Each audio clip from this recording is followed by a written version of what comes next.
Here is the key remote for your Subaru Outback. We need to get a small Phillips head screwdriver, this mini screwdriver, to get that screw off. Without this tool, you cannot do this job. So let's go ahead and get this screw off. Be careful not to strip that screw when you're taking it off. You don't want to damage the screw head. Once the screw is off, keep it somewhere safe, and then you can use your nails or a small flathead screwdriver to get this cover off. And let's get the middle part out.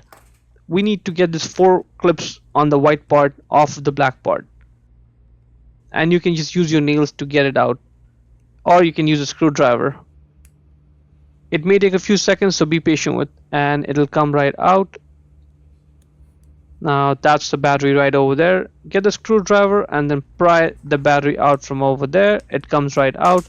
The negative side has no markings, the positive side has a plus sign on it. The battery type is CR1620. Check the link in description to buy the new battery from Amazon, and then put the new battery with the negative side facing upwards and then press it over there to secure it. Now let's put this white part back on that other black half and then press it together. Good. Now let's put it back into the key case. Now let's get the other part, align it over there and then press it down to secure it. And now let's get that small screw back in place. Let's just tighten it down. Be careful to not over tighten it. And now let's go outside and try it out. This is working fine, and that is pretty much it. Before we go, let me give a quick shout out to Naya Motors Inc. for letting us use the car today to film the videos.